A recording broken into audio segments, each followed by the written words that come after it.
Alejandro Morales, conocido como el Jardinero de las Sombras, natural de Granada, criado en un cortijo en las estribaciones de Sierra Nevada.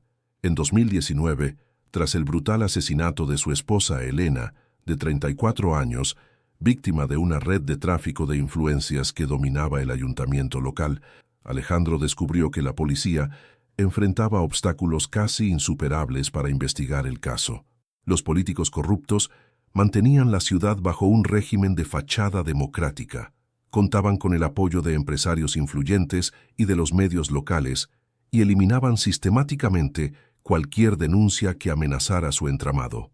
Las autoridades, limitadas por interferencias políticas, conflictos de interés y la red de protección que se extendía hasta el Poder Judicial, admitían en privado que casos como este raramente llegaban a la justicia.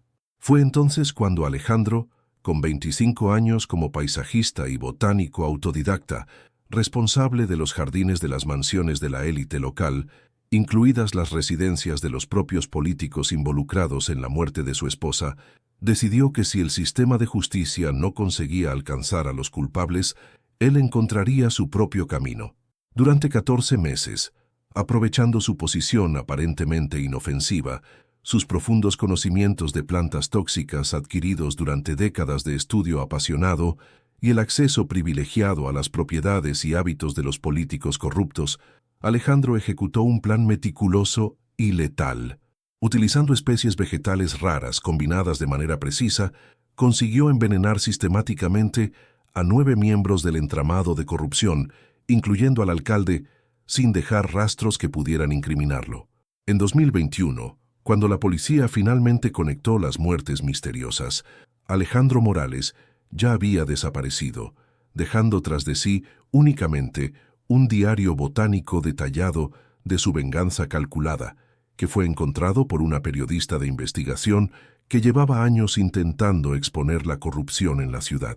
Si estás empezando a ver este video ahora, no olvides dejar tu like, suscribirte al canal y activar la campanita de las notificaciones. Nuestro contenido trae historias que muestran cómo personas comunes pueden transformarse cuando el sistema falla, y no querrás perderte nuestros próximos videos. Ahora, vamos a continuar con esta impresionante historia. El sol se filtraba entre las hojas de los árboles en el Jardín de los Mártires de Granada, aquella tarde de abril de 2019. Alejandro Morales ajustó el sombrero de paja que lo protegía del calor mientras podaba cuidadosamente un seto de boj, dándole la forma geométrica perfecta que era su firma en los jardines más prestigiosos de la ciudad. A sus 52 años, conocía cada planta, cada flor y cada árbol de aquel municipio andaluz, donde su talento había transformado residencias, plazas y parques en verdaderas obras de arte vivas. Su uniforme verde discreto y las manos marcadas por el trabajo constante con la tierra eran su identidad visual, reconocida y respetada por todos los residentes influyentes de la región. El Jardín de los Mártires de Granada no era simplemente otro espacio paisajístico en la ciudad nazarí. Era un símbolo del contraste entre la belleza natural que atraía a turistas y el poder político que operaba en las sombras. Con sus parterres meticulosamente diseñados, pérgolas cubiertas por trepadoras floridas y una colección impresionante de especies autóctonas y exóticas, el parque representaba para muchos visitantes la cara pública y armoniosa de una ciudad que, entre bastidores, estaba controlada por intereses oscuros desde hacía al menos 3 generaciones políticas. El espacio, que originalmente abarcaba poco más de 2 hectáreas cuando fue inaugurado en 1874, había sido gradualmente ampliado para incluir áreas temáticas diversificadas. Un rosaleda con más de 50 variedades cultivadas específicamente para el clima granadino, un jardín andalusí con espejo de agua y fuentes ornamentales, y el premiado Jardín de Autóctonas, sección dedicada exclusivamente a la flora española amenazada, proyecto que había sido concebido e implementado personalmente por Alejandro con apoyo reticente y parcialmente saboteado de la administración municipal anterior. La historia del Jardín de los Mártires reflejaba en microcosmos las transformaciones sociales y políticas de la propia ciudad a lo largo del tiempo. Inaugurado durante el auge del período de la Restauración española y revitalizado diversas veces a lo largo de los siglos, el espacio había acompañado ciclos de prosperidad, declive y reinvención de la antigua ciudad andalusí. Inicialmente concebido como espacio de ocio para la aristocracia local, gradualmente se había convertido en patrimonio público apreciado por todas las clases sociales, aunque su mantenimiento y gestión permanecieran como moneda de cambio en negociaciones políticas no siempre transparentes. El parque había sobrevivido a períodos de negligencia extrema, como durante la década de 1970, cuando casi fue parcialmente parcelado para un proyecto comercial, siendo salvado solo por una movilización popular sin precedentes, liderada por profesores universitarios y ecologistas locales. Esta resistencia cívica había resultado en la legislación municipal de protección a los espacios verdes históricos, posteriormente sistemáticamente debilitada a través de enmiendas técnicas insertadas discretamente en legislaciones aparentemente no relacionadas, estrategia perfeccionada por la actual administración para viabilizar proyectos inmobiliarios controvertidos. Para Alejandro, que había asumido la responsabilidad de los jardines públicos más importantes de la ciudad hacía 15 años, tras ganar una licitación que muchos consideraron sorprendentemente limpia para los estándares locales, aquel espacio verde era simultáneamente escaparate de su talento y laboratorio vivo, donde experimentaba técnicas y combinaciones botánicas que posteriormente implementaba en los jardines particulares de la élite granadina.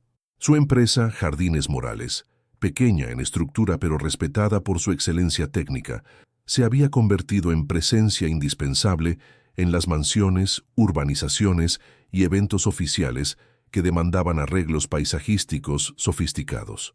Los métodos innovadores que había implementado en el Jardín de los Mártires se habían convertido en referencia regional en paisajismo sostenible, sistemas de captación y reutilización de agua pluvial camuflados en elementos decorativos, compostaje in situ integrado al paisaje y particularmente el uso pionero de consorcios botánicos que reducían naturalmente la incidencia de plagas sin necesidad de intervenciones químicas.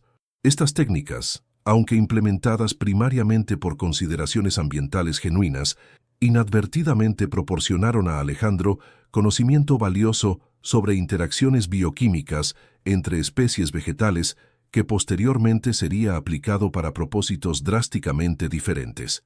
Cada parterre del Jardín de los Mártires llevaba la firma discreta pero inconfundible de su talento.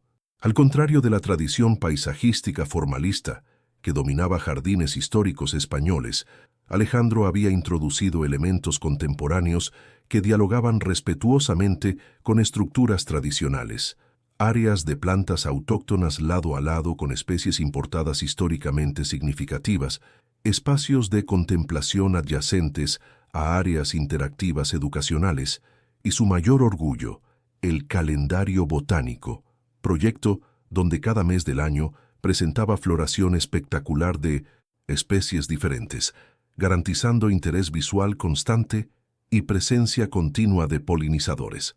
Los jardines hablan lenguas diferentes según las estaciones, explicaba frecuentemente durante las visitas guiadas gratuitas que ofrecía mensualmente como contribución personal a la educación ambiental local. Nuestra responsabilidad es aprender a traducir esos lenguajes para visitantes que tal vez no perciban los cambios sutiles que ocurren cada semana. Estas visitas se habían vuelto sorprendentemente populares entre turistas y residentes locales, atrayendo regularmente grupos de 50 o más personas ansiosas por aprender sobre botánica, paisajismo y sostenibilidad, con explicaciones accesibles pero técnicamente precisas. Irónicamente, entre los participantes ocasionales más entusiastas estaban algunos de los mismos políticos y empresarios cuyas prácticas profesionales contradecían fundamentalmente los principios ecológicos que públicamente parecían apreciar durante estos eventos. La historia de Alejandro Morales, hasta aquel momento, había estado marcada por una conexión casi mística con el mundo vegetal y por una trayectoria de superación silenciosa. Nacido en una familia de agricultores que mantenía un modesto cortijo en las estribaciones de Sierra Nevada, era hijo de Manuel Morales, cultivador de hortalizas que abastecía pequeños mercados locales y Dolores Morales, que complementaba los ingresos familiares con la producción artesanal de conservas caseras vendidas a turistas los fines de semana. El pequeño cortijo de los Morales, con aproximadamente 5 hectáreas, ocupaba una posición privilegiada en términos de microclima, altitud moderada que permitía el cultivo tanto de hortalizas más exigentes como de algunas frutas de clima templado que hacían furor entre visitantes de la región. La propiedad, adquirida por el abuelo de Alejandro en la década de 1930, había pasado por transformaciones significativas conforme cada generación adaptaba los cultivos a las demandas del mercado local y a las crecientes restricciones ambientales que gradualmente limitaban el uso de áreas en laderas montañosas. Originalmente dedicada a la producción de olivo, cultivo que dominaba la región hasta mediados del siglo XX, la propiedad gradualmente se había diversificado hacia la horticultura a pequeña escala conforme el olivar se volvía económicamente inviable para pequeños productores debido a la concentración del mercado y políticas agrícolas que sistemáticamente favorecían latifundios de monocultivo. Esta transición, aunque dolorosa económicamente, había preservado prácticas agrícolas tradicionales que posteriormente se revelarían valiosas conforme consumidores urbanos redescubrían interés en productos cultivados sin insumos químicos intensivos. La casa modesta donde Alejandro nació y creció había sido construida por el abuelo con técnicas tradicionales, estructura de madera local con paredes de adobe y techo de teja árabe. A lo largo de los años, reformas graduales habían incorporado materiales más contemporáneos, pero la estructura básica permanecía intacta, adaptada orgánicamente al terreno inclinado a través de un ingenioso sistema de nivelación que permitía ventilación natural por debajo del suelo, solución vernácula para el problema de humedad característico de la región granadina. El patio que rodeaba la residencia se había convertido en el primer laboratorio botánico informal de Alejandro. Allí, desde los 6 años de edad, mantenía pequeños huertos experimentales donde probaba diferentes combinaciones de cultivos, métodos alternativos de control de plagas y ocasionalmente cultivaba plantas extrañas, especies sin valor comercial inmediato que despertaban su curiosidad por características morfológicas inusuales, perfumes distintivos o simplemente belleza no convencional. «Este chiquillo habla con las plantas», comentaba frecuentemente Dolores a vecinos y parientes, sin saber cuánto esa observación casual se aproximaba a la realidad subjetiva del hijo. Alejandro efectivamente había desarrollado desde temprano una relación casi animista con el mundo vegetal, atribuyendo personalidades distintas a diferentes especies, observando patrones de comportamiento en respuesta a condiciones ambientales y gradualmente construyendo comprensión intuitiva de las complejas interacciones entre plantas, suelo, clima y otros organismos que posteriormente complementaría con conocimiento científico formal. La infancia de Alejandro estuvo dividida entre la ayuda en las actividades agrícolas familiares y la asistencia a la pequeña escuela rural, donde completó lo que en la época se llamaba primaria. Desde muy pronto, demostró simultáneamente aptitud para el trabajo manual con plantas, heredada del padre, y curiosidad intelectual que trascendía las limitaciones del ambiente educacional disponible, característica que la madre, que había terminado el bachillerato antes de casarse, siempre procuró estimular. A diferencia de muchos niños en contextos rurales similares, Alejandro no encaraba el trabajo en el cortijo como una carga a ser eventualmente abandonada en favor de oportunidades urbanas aparentemente más prometedoras. Por el contrario, demostraba fascinación genuina por los ciclos agrícolas, procesos naturales y particularmente por la increíble diversidad del mundo vegetal que gradualmente se revelaba a su observación cada vez más sofisticada. «Este niño no para de hacer preguntas sobre todo lo que crece de la tierra», comentaba Manuel Morales con mezcla de orgullo y ocasional exasperación cuando el hijo interrumpía el trabajo para examinar minuciosamente una especie vegetal desconocida o para experimentar métodos alternativos de cultivo que había leído en alguno de los libros prestados de la pequeña biblioteca municipal durante las raras visitas a la ciudad. El primer evento verdaderamente transformador en la relación de Alejandro con el mundo de las plantas ocurrió a los 9 años de edad, cuando encontró un ejemplar aislado de orquídea autóctona, posteriormente identificada como Ophrys speculum, creciendo en una roca parcialmente cubierta de musgo en el área más remota de la propiedad familiar. La belleza extraordinaria de la flor, contrastando dramáticamente con la vegetación circundante, provocó una experiencia casi trascendental que el propio Alejandro, décadas después, aún describía como el momento en que percibí que había algo casi sobrenatural en el mundo vegetal, belleza tan perfecta que parecía imposible haber surgido por casualidad. Este descubrimiento inicial desencadenó un interés específico por orquídeas que eventualmente se expandiría para abarcar toda la increíble diversidad de estrategias evolutivas, adaptaciones morfológicas y relaciones simbióticas que caracterizan estas plantas extraordinarias. Durante la adolescencia, Alejandro gradualmente estableció una pequeña pero significativa colección de especies autóctonas rescatadas de áreas amenazadas por deforestación o recogidas, con permiso, en propiedades vecinas, colección que posteriormente se convertiría en núcleo inicial del orquidario, que establecería en su propia residencia. Este interés específico proporcionó no solo conocimiento técnico sobre cultivo de especies botánicamente exigentes, sino también exposición inicial a conceptos de bioquímica vegetal que posteriormente sería fundamental para sus actividades criminales. Las extraordinarias adaptaciones químicas que muchas orquídeas desarrollaron, desde fragancias complejas para atraer polinizadores específicos hasta compuestos que regulan simbiosis con hongos micorrízicos, ofrecieron vislumbres iniciales del sofisticado arsenal químico que el mundo vegetal había desarrollado a lo largo de millones de años de evolución. Fue precisamente esta combinación de conocimiento práctico heredado de la tradición familiar, con curiosidad científica autodirigida, que posteriormente distinguiría a Alejandro como paisajista excepcional.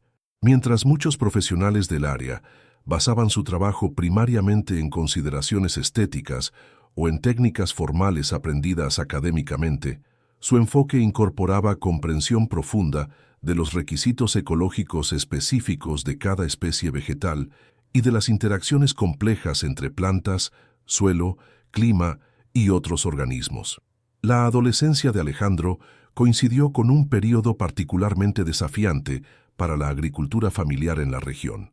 La especulación inmobiliaria avanzaba vorazmente sobre áreas rurales, transformando cortijos productivos en urbanizaciones de lujo para madrileños adinerados que buscaban refugio del calor y la contaminación urbana. Simultáneamente, la competencia de productos agrícolas de otras regiones, transportados por autovías recién mejoradas, presionaba los precios a la baja, comprometiendo la viabilidad económica de pequeñas propiedades como la de los Morales. Esta coyuntura desfavorable se manifestaba concretamente en el día a día familiar a través de dificultades crecientes para comercializar la producción a precios sostenibles, necesidad de diversificar cultivos para mercados de nicho más lucrativos, como productos ecológicos para restaurantes de alta gastronomía, y presión constante de agentes inmobiliarios interesados en adquirir propiedades estratégicamente ubicadas como la de los Morales para futuros desarrollos residenciales. Particularmente perturbadora fue la gradual transformación del paisaje circundante, áreas anteriormente dedicadas a la agricultura siendo rápidamente sustituidas por urbanizaciones cerradas con nombres en inglés que prometían reconexión con la naturaleza, mientras sistemáticamente eliminaban vegetación autóctona para implementar jardines estilizados y campos de golf que demandaban riego intensivo y aplicación constante de productos químicos. En este contexto de crecientes dificultades, Manuel y Dolores enfrentaron una decisión dolorosa respecto al futuro del hijo. La continuidad en la actividad agrícola tradicional parecía cada vez menos viable, pero las alternativas de movilidad social para jóvenes de origen rural, con educación formal limitada, eran igualmente escasas. La solución inicialmente vislumbrada, curso técnico agrícola en institución provincial relativamente próxima, tropezó con limitaciones financieras que hacían inviable incluso el coste diario de transporte. «El conocimiento no se pierde, hijo», consoló Dolores cuando Alejandro, entonces con 16 años, expresó frustración por no poder continuar estudios formales. «Tú aprendes de otro modo, con otros profesores».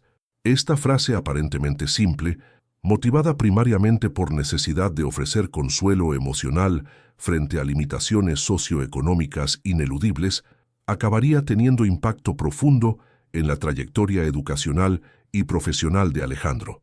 En vez de interpretarla como resignación fatalista a las limitaciones impuestas por desigualdades estructurales, el adolescente la adoptó como validación de caminos alternativos de aprendizaje que trascendían estructuras educacionales convencionales. Estos otros profesores acabaron siendo inicialmente los libros técnicos sobre botánica, horticultura y paisajismo que Alejandro sistemáticamente tomaba prestados de la biblioteca municipal o ocasionalmente adquiría con ahorros laboriosamente acumulados. Posteriormente, su educación sería complementada por observación atenta de los jardines de las mansiones donde comenzó a trabajar como ayudante, y finalmente por el contacto directo con algunos botánicos y paisajistas profesionales que, impresionados con sus conocimientos autodidactas, compartían informaciones técnicas normalmente inaccesibles a alguien de su origen social. La Biblioteca Municipal de Granada, instalada en un edificio histórico donado por familia aristocrática a principios del siglo XX, se convirtió en segundo hogar para el joven Alejandro. El acervo, aunque limitado comparado con instituciones académicas, incluía una colección sorprendentemente extensa de obras sobre botánica, resultado de una donación sustancial realizada por un naturalista británico que había residido en la ciudad durante expedición científica en las décadas finales del siglo XIX. Volúmenes raros como Flora Ibérica, edición facsímil, y monografías sobre especies endémicas de Sierra Nevada proporcionaban conocimiento técnico que normalmente sería accesible solo a estudiantes universitarios. La bibliotecaria jefe, doña Concepción Ruiz, inicialmente intrigada por el interés inusual del joven agricultor por tratados botánicos académicamente avanzados, gradualmente se convirtió en mentora informal, orientando lecturas y ocasionalmente flexibilizando reglas institucionales para permitir acceso a volúmenes raros, normalmente restringidos a consulta local. Esta orientación fue crucial para transformar lo que podría haber sido curiosidad dispersa en programa sistemático de autodesarrollo intelectual. Particularmente significativo fue el descubrimiento accidental de la edición española del clásico Manual de Botánica Económica en una librería de viejo durante una de las raras visitas a la capital provincial. Este compendio exhaustivo de plantas útiles, incluyendo extenso catálogo de especies medicinales, tóxicas y con propiedades químicas diversas, se convirtió simultáneamente en texto fundamental y símbolo tangible de su compromiso con educación autodidacta. Los márgenes de este libro gradualmente se llenaron con anotaciones meticulosas basadas en observaciones propias, creando un documento híbrido que combinaba conocimiento académico formal con sabiduría práctica adquirida a través de experiencia directa.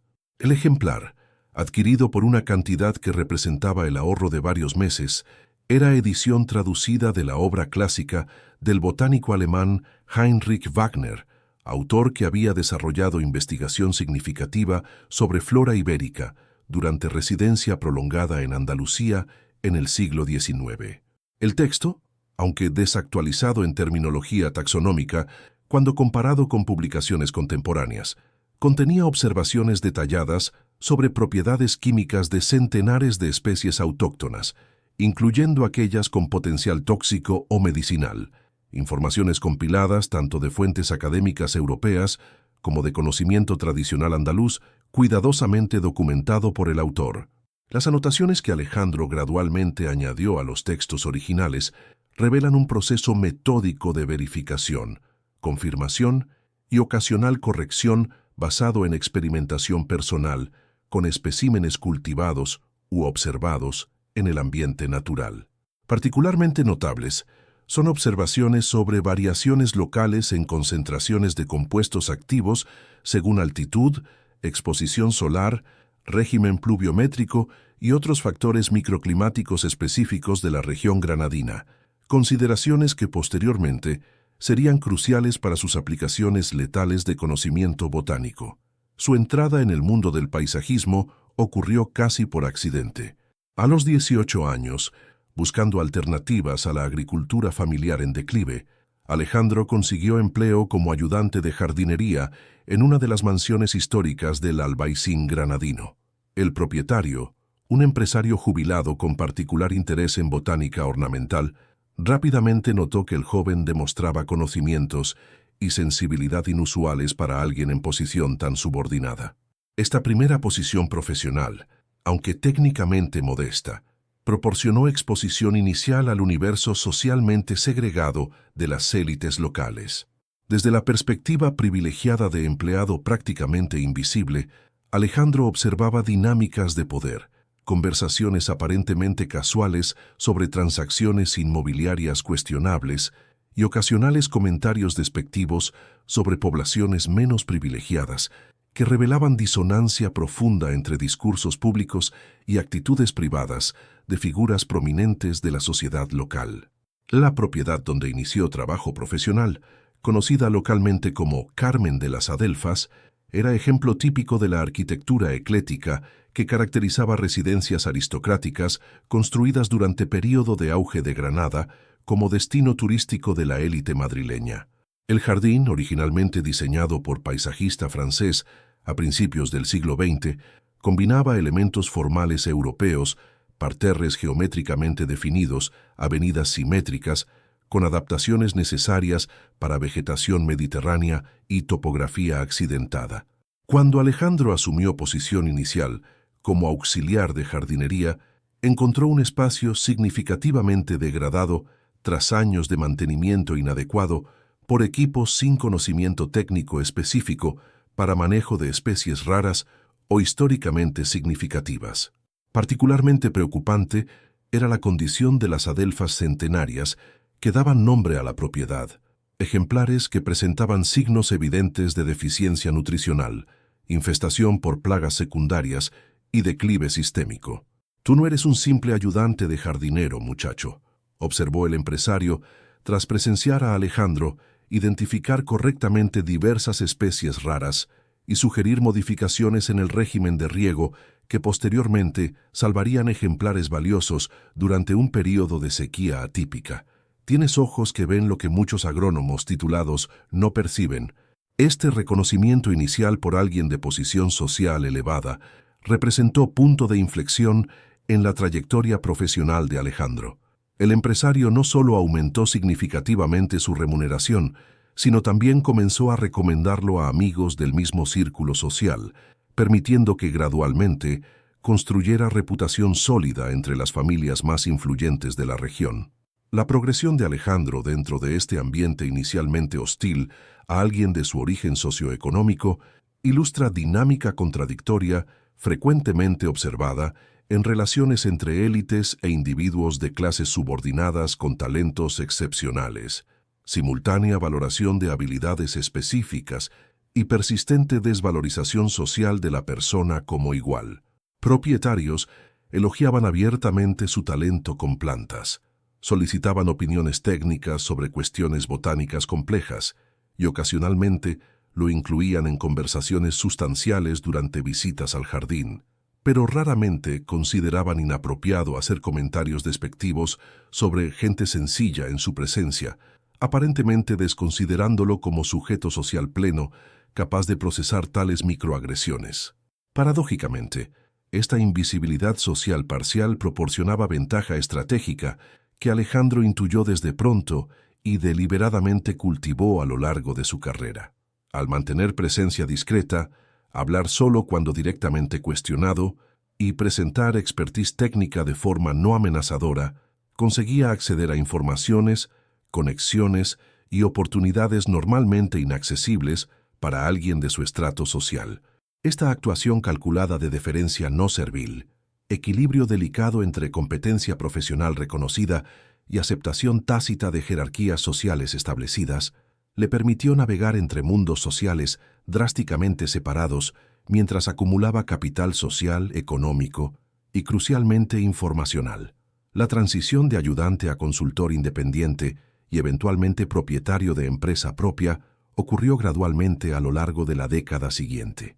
Inicialmente prestando servicios informales de asesoría botánica para propietarios de jardines particulares, Alejandro gradualmente expandió actuación para incluir proyectos paisajísticos completos, siempre manteniendo enfoque distintivo caracterizado por profundo conocimiento técnico y sensibilidad estética, que armonizaba elementos contemporáneos con respeto por las tradiciones históricas locales. Particularmente significativo fue el proyecto de revitalización completa para el jardín de la residencia de veraneo perteneciente a influyente banquero madrileño, propiedad histórica que había permanecido cerrada por 2 décadas tras fallecimiento del propietario anterior, resultando en deterioro sustancial del espacio originalmente proyectado por paisajista italiano durante período de la restauración.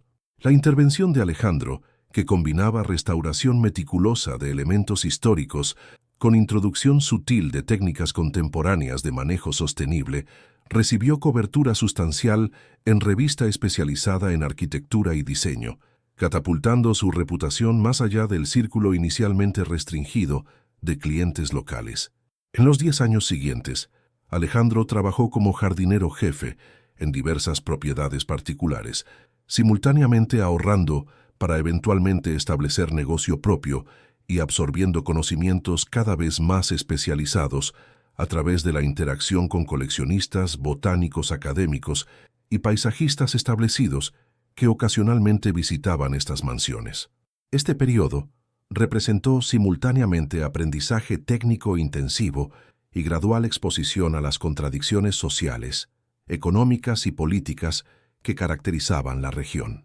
Mientras externamente Granada proyectaba imagen de ciudad histórica, preservada dedicada a la cultura y turismo sostenible, internamente operaba como campo de batalla, donde intereses inmobiliarios predatorios gradualmente prevalecían sobre consideraciones ambientales, históricas y sociales, a través de alianzas estratégicas con figuras políticas clave.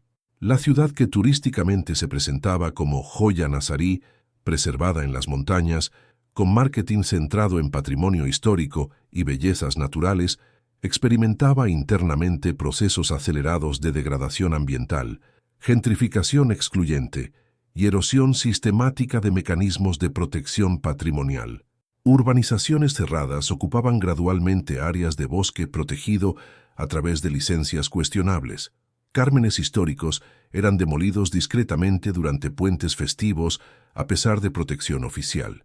Cursos de agua eran canalizados o contaminados para viabilizar emprendimientos comerciales, mientras población de renta baja era progresivamente expulsada hacia áreas periféricas sin infraestructura adecuada. Particularmente significativa fue su asociación con el profesor Heinrich Müller, botánico alemán jubilado que había fijado residencia en Granada tras décadas enseñando en la Universidad de Sevilla. Müller, que mantenía un impresionante jardín particular enfocado en especies raras y taxonómicamente interesantes, reconoció en Alejandro combinación rara de inteligencia nativa, conocimiento práctico y dedicación casi obsesiva a la comprensión del mundo vegetal. Müller representaba arquetipo particular del académico europeo trasplantado a contexto español, intelectualmente brillante, pero socialmente desajustado, apasionado por la naturaleza mediterránea, pero ocasionalmente condescendiente, con conocimiento local, políticamente progresista en teoría, pero inconscientemente reproductor de jerarquías coloniales en prácticas cotidianas.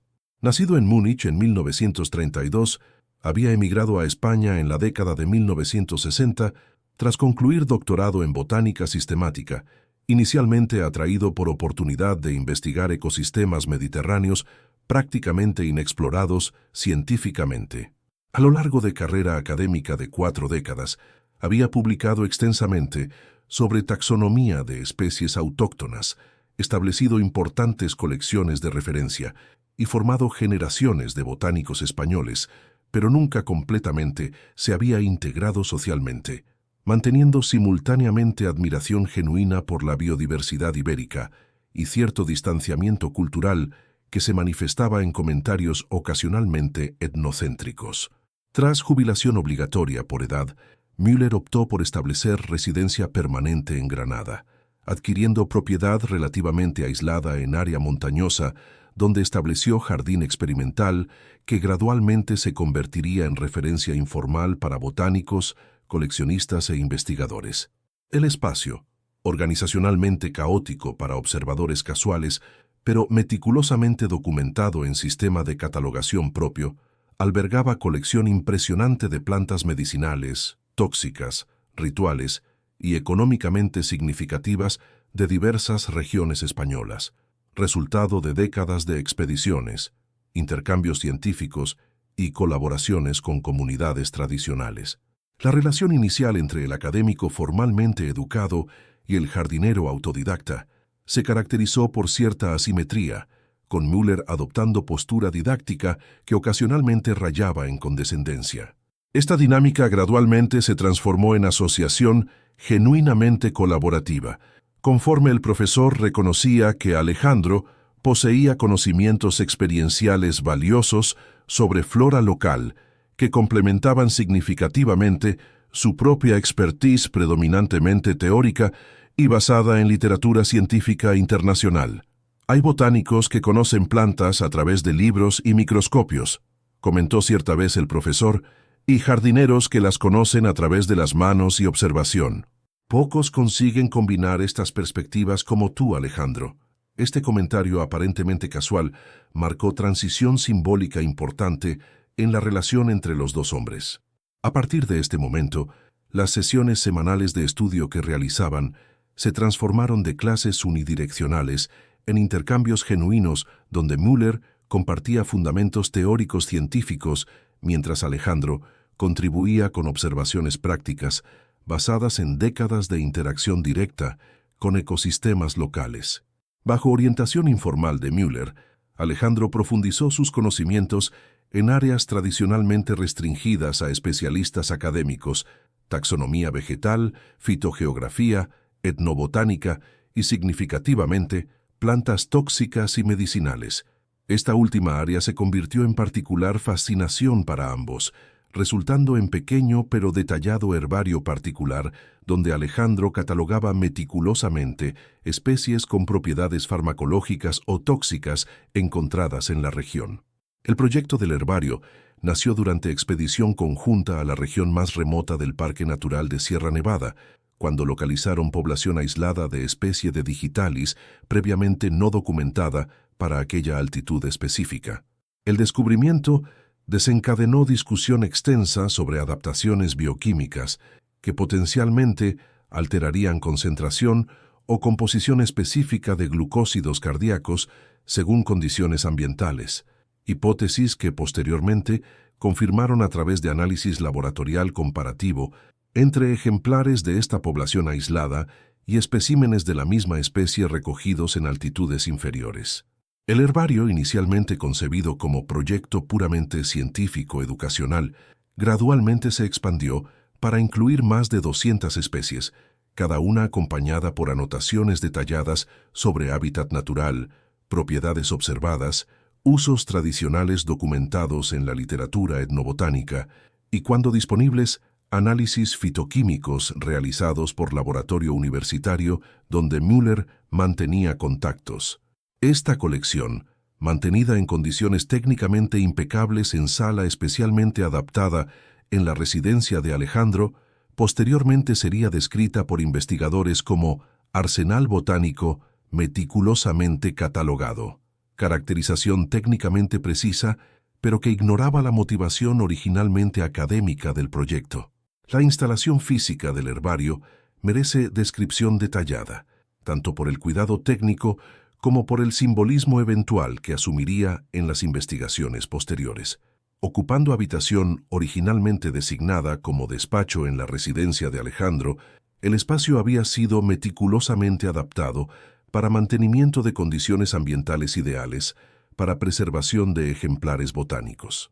Temperatura y humedad eran rigurosamente controladas a través de sistema que combinaba soluciones tecnológicas, deshumidificadores, aislamiento térmico, con técnicas pasivas tradicionales, posicionamiento estratégico en relación a exposición solar, circulación natural de aire.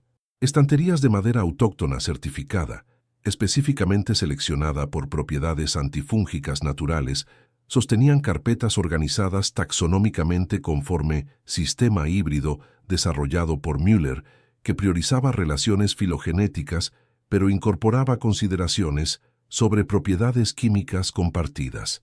Particularmente notable era sistema de iluminación proyectado por Alejandro, que recreaba espectro completo de la luz solar natural a través de combinación específica de lámparas especializadas, permitiendo observación de características morfológicas sutiles frecuentemente perdidas en condiciones de iluminación artificial convencional. Esta atención casi obsesiva a detalles técnicos reflejaba no solo rigor científico, sino principalmente reverencia casi espiritual por el material vegetal preservado, cada ejemplar tratado no como simple espécimen inanimado, sino como representante valioso del linaje evolutivo, con historia y significancia propias. El mismo principio activo que cura en determinada dosis puede matar en otra, explicaba Müller durante sus largas conversaciones en el jardín. Los antiguos conocían este hecho intuitivamente. La farmacología moderna solo confirma con terminología sofisticada lo que curanderos sabían hace milenios. Esta observación aparentemente banal sobre principio farmacológico básico, relación dosis-respuesta, que determina umbral entre efecto terapéutico y toxicidad, asumiría retrospectivamente dimensión siniestramente premonitoria, considerando aplicaciones posteriores que Alejandro haría de este conocimiento. En aquel momento, sin embargo, representaba simplemente reflexión sobre continuidad entre conocimientos tradicionales empíricamente desarrollados y confirmaciones científicas contemporáneas, tema frecuente en las discusiones entre los dos hombres, particularmente relevante en país como España, donde tradiciones etnomedicinales árabes, judías y cristianas habían convergido para crear farmacopea popular extraordinariamente diversa. Esta instrucción sistemática, aunque informal, sobre propiedades bioquímicas de diversas especies vegetales, especialmente aquellas con histórico de uso medicinal tradicional, complementó significativamente la formación práctica de Alejandro. El conocimiento adquirido, inicialmente motivado por curiosidad científica genuina y potenciales aplicaciones terapéuticas, posteriormente se transformaría en herramienta para propósitos mucho más oscuros que ninguno de los dos hombres podría anticipar en aquel momento. El establecimiento de su propio negocio, Jardines Morales, ocurrió cuando Alejandro cumplió 30 años. Comenzando modestamente, con apenas un ayudante y equipo básico, gradualmente expandió operaciones hasta convertirse en referencia regional en proyectos paisajísticos que armonizaban estética sofisticada con sostenibilidad ambiental, combinación particularmente atractiva para una clientela crecientemente consciente de cuestiones ecológicas, al menos en el discurso público. El ascenso relativamente rápido del negocio reflejaba simultáneamente talento genuino y posicionamiento estratégico en nicho de mercado emergente. Mientras empresas tradicionales de jardinería continuaban ofreciendo servicios estandarizados basados primariamente en consideraciones estéticas convencionales, Jardines Morales se diferenciaba por enfoque que integraba principios de sostenibilidad, valoración de la biodiversidad autóctona y técnicas innovadoras de manejo que reducían significativamente necesidad de intervenciones químicas o riego intensivo. Particularmente significativo fue desarrollo de modelo biodinámico granadino, sistema propietario que adaptaba principios generales de jardinería sostenible para condiciones específicas de microclimas montañosos, considerando factores como variaciones bruscas de temperatura, regímenes pluviométricos irregulares e interacciones con fauna local. Esta metodología, documentada en manual técnico posteriormente publicado con apoyo de Müller, consolidó reputación de Alejandro como innovador técnico, no apenas artista paisajístico. La sede operacional de Jardines Morales, establecida en nave anteriormente utilizada como almacén agrícola en la propiedad familiar original, gradualmente se transformó en espacio que combinaba funcionalidad técnica con demostración práctica de los principios que la empresa promovía. El techo fue adaptado para captación y aprovechamiento de agua pluvial. Sistema de compostaje procesaba eficientemente residuos orgánicos generados en los diversos proyectos. Vivero demostrativo cultivaba especies autóctonas raramente disponibles comercialmente. Y área experimental probaba continuamente nuevos consorcios de plantas para identificar combinaciones sinérgicas que minimizaran necesidad de intervenciones externas. La particularidad que distinguía sus servicios en el mercado competitivo de paisajismo de alto nivel era precisamente su profundo conocimiento botánico, que permitía seleccionar especies idealmente adaptadas a las condiciones microclimáticas específicas de cada proyecto. Este enfoque resultaba no solo en jardines estéticamente impresionantes, sino también en arreglos que demandaban menos mantenimiento, riego y control químico de plagas. Sostenibilidad práctica que complementaba perfectamente el atractivo conceptual junto a la clientela ambientalmente consciente.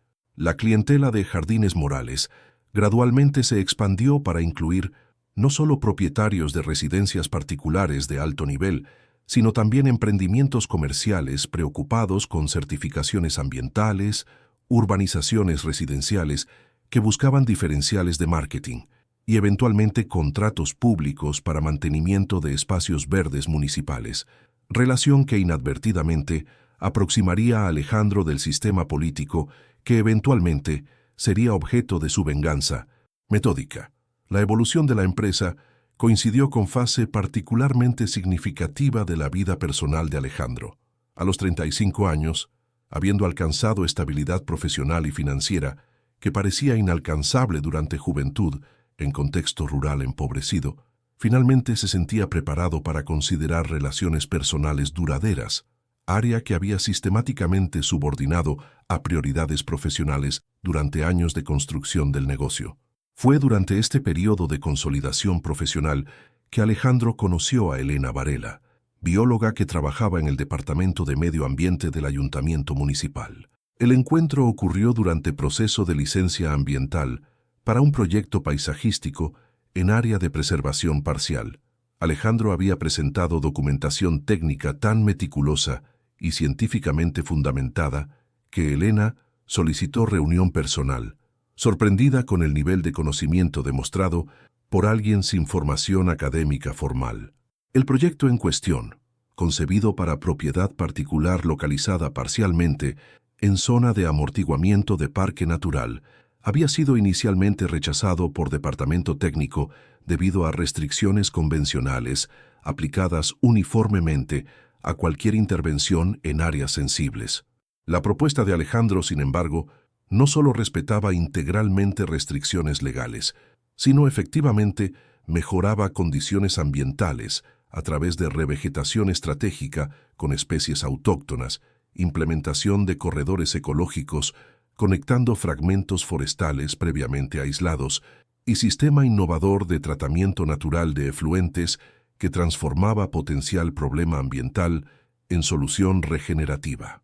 Elena Varela representaba tipo particularmente raro de funcionaria pública en administraciones municipales españolas, profesional técnicamente cualificada que resistía sistemáticamente a presiones políticas para flexibilizar normas ambientales.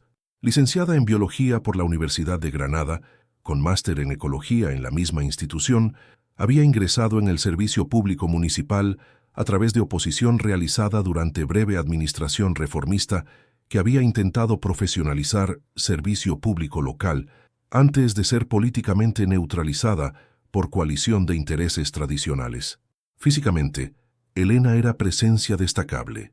Mujer alta, cabello rizado naturalmente grisáceo a pesar de relativamente joven, piel olivácea frecuentemente sin maquillaje y preferencia por ropa funcional en colores terrosos que reflejaban simultáneamente practicidad profesional y conexión personal con ambientes naturales. Su voz, particularmente notable por combinación de suavidad tonal y firmeza argumentativa, Frecuentemente sorprendía a interlocutores que subestimaban su determinación basados en apariencia inicialmente percibida como maternal o accesible, estereotipos que hábilmente utilizaba tácticamente cuando necesario en negociaciones profesionales. Nacida en familia de clase media intelectualizada, padre profesor universitario, madre pintora, había crecido en ambiente que valoraba simultáneamente rigor científico y sensibilidad estética, desarrollando desde temprano interés por interfaces entre naturaleza y cultura que eventualmente direccionaría sus elecciones académicas y profesionales. Particularmente formativa había sido adolescencia vivida durante auge del movimiento ecologista español de los años 1980, periodo en que había participado activamente en movilizaciones contra proyectos desarrollistas predatorios y gradualmente transformado indignación juvenil en compromiso profesional, con protección ambiental técnicamente fundamentada. Esperaba encontrar otro paisajista preocupado solo con estética, ignorando cuestiones ecológicas, confesó ella tras larga conversación técnica sobre sucesión vegetal y servicios ecosistémicos. Es refrescante conocer a alguien que entiende que jardines pueden ser simultáneamente bellos y ecológicamente funcionales. Este comentario inicial, aparentemente casual, pero deliberadamente provocativo, reflejaba estrategia comunicativa típica de Elena: establecer expectativas explícitas elevadas como forma de estimular interlocutores a superarlas, simultáneamente señalando patrones profesionales rigurosos y ofreciendo reconocimiento genuino cuando merecido. Para Alejandro, acostumbrado a condescendencia velada de profesionales académicamente acreditados, el reconocimiento directo de su competencia técnica representó validación significativa que inmediatamente estableció base para relación profesional fundamentada en respeto mutuo. El respeto profesional mutuo gradualmente evolucionó hacia amistad y, eventualmente, relación romántica que sorprendió a ambos por la intensidad. Elena, a los 28 años, recientemente divorciada e inicialmente reticente a nuevo involucramiento emocional, encontró en Alejandro una combinación rara de sensibilidad y solidez que contrastaba dramáticamente con relaciones anteriores.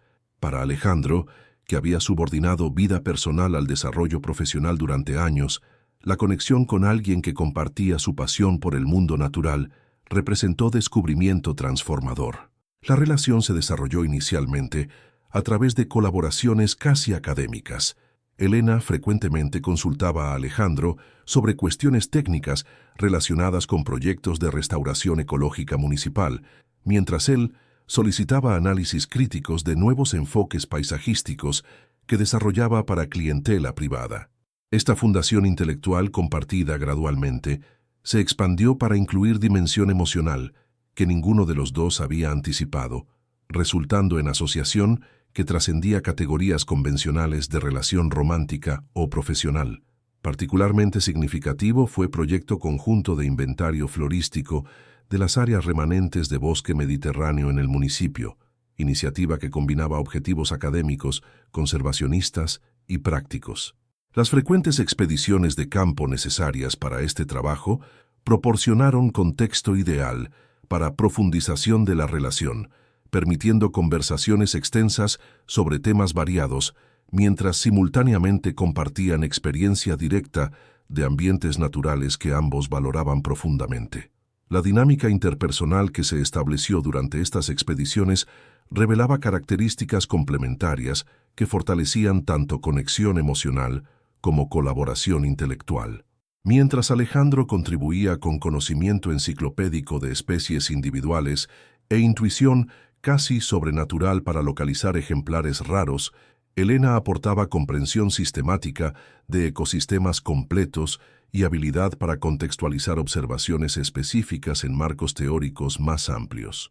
Esta complementariedad cognitiva, pensamiento tipológico detallista versus análisis sistémico integrativo, creaba sinergia que producía insights inaccesibles para cualquiera individualmente. El matrimonio, celebrado en ceremonia sencilla realizada en el Jardín Botánico de Granada, proyecto que Alejandro había recientemente revitalizado, simbolizaba perfectamente la unión, íntima, naturalmente elegante y profundamente conectada con el mundo vegetal que había aproximado la pareja inicialmente. La ceremonia, deliberadamente minimalista y con cero desperdicio, reflejaba valores compartidos de sostenibilidad y simplicidad voluntaria que ambos cultivaban tanto profesionalmente como personalmente. El evento, limitado a aproximadamente 30 invitados cuidadosamente seleccionados, incorporó elementos simbólicamente significativos para ambos: votos personalizados referenciando ciclos naturales e interdependencia ecológica, música en vivo por cuarteto de cuerda compuesto por amigos próximos, interpretando adaptaciones de canciones populares españolas, decoración exclusivamente con flores y follajes cultivados en el propio jardín botánico, posteriormente replantados en vez de descartados, y recepción con gastronomía basada en ingredientes locales estacionales, prioritariamente ecológicos y agroecológicos. Notablemente ausentes estaban figuras prominentes de la élite política y empresarial local con quien Alejandro mantenía relaciones profesionales. Esta exclusión deliberada reflejaba decisión conjunta de mantener evento genuinamente personal, libre de conexiones potencialmente comprometedoras con sistema político que Elena ya identificaba como fundamentalmente corrupto, aunque aún no comprendiera completamente extensión y consecuencias de esta corrupción. Los primeros años de matrimonio fueron periodo de florecimiento tanto personal como profesional para ambos. Elena progresaba en la carrera pública, eventualmente asumiendo coordinación del Departamento de Licenciamiento Ambiental, posición que le permitía implementar procedimientos más rigurosos y científicamente fundamentados, frecuentemente enfrentando resistencia de promotores inmobiliarios habituados a procesos más flexibles. Alejandro, por su parte, expandía operaciones hacia municipios vecinos, consolidando reputación que trascendía fronteras locales. La residencia que compartían, una casa modesta pero confortable en el área semi-rural de la Zubia, con amplio terreno que Alejandro gradualmente transformó en laboratorio vivo para experimentación botánica, se convirtió en símbolo tangible de la vida que habían construido juntos. Particularmente notable era el jardín de plantas medicinales y aromáticas que Elena utilizaba para preparar infusiones, tinturas y cosméticos naturales que distribuía entre amigos y familiares. Este proyecto específico, iniciado como hobby compartido, gradualmente evolucionó hacia emprendimiento lateral semi-formalizado cuando amigos comenzaron a solicitar productos específicos tras experimentar resultados positivos. Esencias Sierra Nevada, como eventualmente denominaron esta iniciativa, nunca fue concebido como emprendimiento comercial significativo, sino como vehículo para compartir conocimientos etnobotánicos tradicionales adaptados para contexto contemporáneo. Las preparaciones, meticulosamente formuladas utilizando solo ingredientes naturales cultivados en el propio jardín o éticamente recolectados en áreas no protegidas, eran acompañadas por informaciones educativas sobre propiedades, usos tradicionales y precauciones relevantes. La casa en sí merece descripción detallada por el simbolismo que asumiría posteriormente. Construida originalmente en la década de 1940 como residencia para administrador de finca, posteriormente parcelada, presentaba arquitectura vernácula típica de la región granadina, estructura principal en mampostería con acabados en cal, tejado inclinado para acomodar precipitación intensa característica local, y porches estratégicamente posicionados para maximizar insolación durante invierno mientras proporcionaban sombreado en verano. Alejandro y Elena habían cuidadosamente renovado estructura, manteniendo características arquitectónicas originales, mientras incorporaban discretamente tecnologías sostenibles contemporáneas, sistema de calentamiento solar, captación y reutilización de aguas pluviales, aislamiento térmico natural con técnicas tradicionales mejoradas. Particularmente notable era integración armoniosa entre estructura construida y ambiente natural circundante, transición gradual entre espacios internos, semiabiertos y completamente externos, creaba experiencia de continuidad entre casa y jardín. Grandes ventanas estratégicamente posicionadas enmarcaban vistas específicas como pinturas vivas que cambiaban con estaciones. Pérgolas sostenían trepadoras autóctonas que proporcionaban sombreado dinámico conforme patrones solares anuales, y senderos informales serpenteaban orgánicamente entre áreas cultivadas y fragmentos preservados de vegetación nativa. El terreno de aproximadamente 1 hectárea había sido organizado en zonas concéntricas, reflejando diferentes grados de intervención humana, desde jardines intensivamente manejados próximos a la residencia hasta áreas de regeneración forestal asistida en las porciones más distantes de la propiedad. Esta organización espacial deliberada incorporaba principios permaculturales adaptados para ecosistema local, creando gradiente de hábitats complementarios que colectivamente proporcionaban notable diversidad biológica en espacio relativamente limitado. La dinámica de la pareja se caracterizaba por respeto mutuo por las respectivas áreas de expertise y espacio para desarrollo individual, combinados con profunda conexión emocional e intelectual. Las noches, frecuentemente, terminaban con largas conversaciones en el porche, discutiendo desde cuestiones técnicas de restauración ecológica hasta filosofías de vida y proyectos futuros. ¿Sabías que existen plantas que florecen apenas tras incendios forestales?, comentó Alejandro durante una de esas conversaciones nocturnas.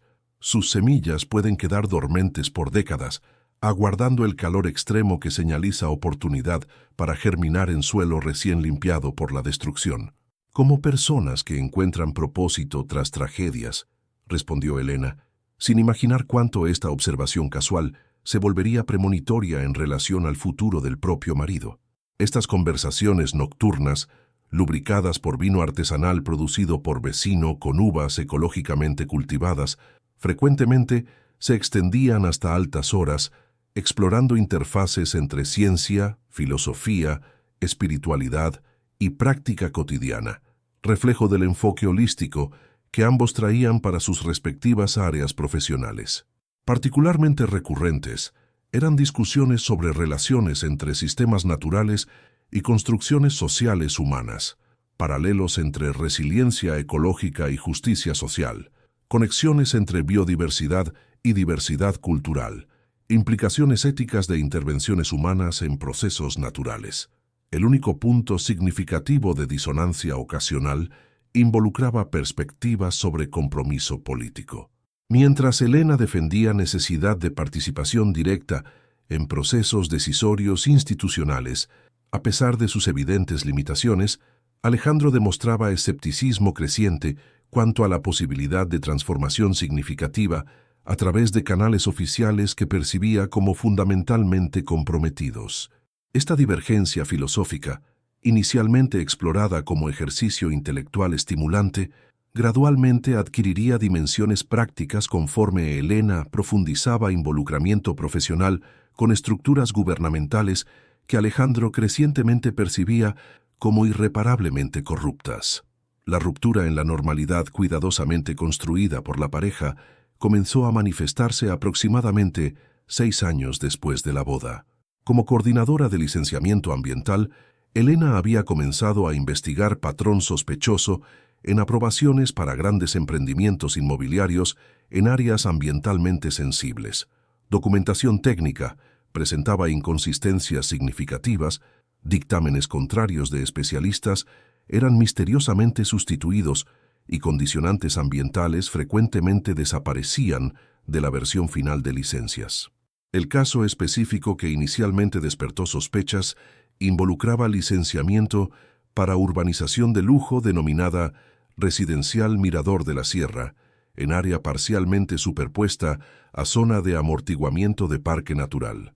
El proyecto, propuesto por promotora asociada al Grupo Horizonte, conglomerado inmobiliario con creciente presencia regional, había recibido aprobación preliminar a pesar de informe técnico inicial documentando presencia de manantiales protegidos, fragmentos significativos de bosque mediterráneo en estado avanzado de regeneración y hábitat confirmado para especies amenazadas de extinción, condiciones que normalmente resultarían en rechazo automático o, mínimamente, exigencias sustanciales de mitigación y compensación ambiental.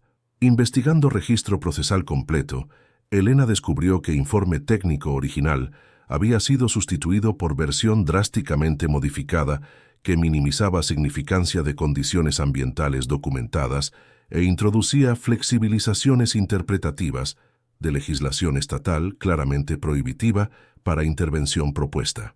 Esta sustitución había ocurrido tras reunión no oficialmente documentada entre representantes de la promotora, concejal de urbanismo y notablemente jefe de gabinete del alcalde, figuras sin atribuciones formales relacionadas a licenciamientos ambientales. Inicialmente, Elena consideró estas irregularidades como posibles fallos administrativos o evidencias de incompetencia técnica. Investigación más profunda, sin embargo, reveló patrón sistemático que sugería corrupción deliberada, involucrando no solo funcionarios subordinados, sino potencialmente figuras en posiciones superiores en la administración municipal. Expandiendo ámbito investigativo para incluir otros licenciamientos aprobados durante administración actual, identificó aproximadamente 15 proyectos con irregularidades similarmente sospechosas, todos beneficiando empresas directa o indirectamente conectadas al Grupo Horizonte, y todos procesados a través de canales administrativos aparentemente distintos, pero conectados por participación recurrente de pequeño grupo de servidores en posiciones estratégicas que invariablemente intervenían en momentos críticos del proceso decisorio. Algo muy raro está pasando, Alejandro, confió al marido tras semanas compilando evidencias discretamente. No son apenas fallos aislados, existe un sistema en operación y creo que va mucho más allá de nuestro departamento. Estas conversaciones iniciales sobre descubrimientos ocurrieron en atmósfera de cautela creciente. La pareja desarrolló prácticas casi paranoides, discusiones sustanciales apenas durante caminatas en áreas rurales aisladas, nunca por teléfono, documentos sensibles almacenados en ordenador sin conexión a Internet, informaciones críticas compartidas solo verbalmente, nunca escritas. Esta cautela, que podría parecer excesiva para observadores externos, reflejaba comprensión intuitiva de la seriedad potencial de enfrentar sistema corrupto aparentemente institucionalizado en la administración municipal. La decisión de formalizar denuncia no fue tomada ligeramente. La pareja estaba plenamente consciente de los riesgos potenciales en desafiar intereses poderosos en una ciudad donde conexiones políticas y económicas frecuentemente se sobreponían a procesos legales formales.